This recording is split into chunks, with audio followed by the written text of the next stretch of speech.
High, আজকে একটা ছোট কিউট বেবি অয়েলের রিভিউ শেয়ার করব আপনাদের সাথে, যেটা কিনা আমি রিসেন্টলি পারচেজ করেছি। আমার বেবিকে বডি অয়েল আমি কখনোই লাগানি, শুধু জাস্ট উইন্টার একটু অলিভ অয়েল লাগাতাম। বাট রিসেন্টলি আমি নোটিস করলাম ওর স্কিন সামারেও কেমন ড্রাই হয়ে গেছে, কেমন একটা রুক্ষ খসখসে ভাব চলে এসছে।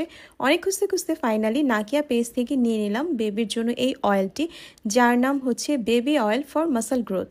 অ্যাজ আমার বেবির স্কিন ড্রাই, আমি ওর স্কিনটা ময়শ্চারাইজ রাখার জন্যই এই অয়েলটা নিয়েছিলাম। আমার মেইন কনসার্ন ছিল এটা, বাট যেহেতু এটা মাসাজ গ্রোথের জন্য লেখা আছে, সো এই অয়েলটা একদম নিউবর্ন থেকে শুরু করে কিডসের সব ধরনের এইজের সব কিডরা ইউজ করতে পারবে। সম্পূর্ণ ন্যাচারাল ইনগ্রেডিয়েন্টস লাইক নারিকেল তেল, কালো জিরার তেল সহ আরও সিক্রেট কিছু ইনগ্রেডিয়েন্ট দিয়ে মেক করা হয় এই অয়েলটি, যেটা কিনা আপনার আমার সবার শিশুদের হাড় রাখবে মজবুত, স্কিন করবে ব্রাইটেন, ব্লাড সার্কুলেশনটাও ইনক্রিজ করবে আর ইমিউনিটি সিস্টেমটাও ডেভেলপ করবে।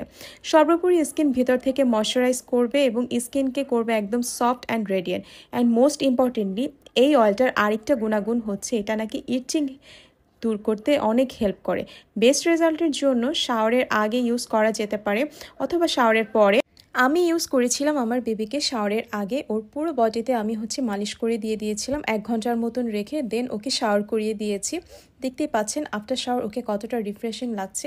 সো যারা যারা বেবিদের জন্য অয়েল খুঁজছেন এবং বিশেষ করে নিউবর্ন বেবিদের জন্য এই অয়েলটি খুবই হেল্পফুল হবে। মারা যারা দুশ্চিন্তায় আছেন কী ধরনের অয়েল লাগালে আমার বেবির মাসেলস গ্রোথটা ফার্স্ট হবে এবং সব ধরনের উপকার আমি পেয়ে যাব, সো তারা দ্রুতই নক করে ফেলবেন নাকিয়া পেজে।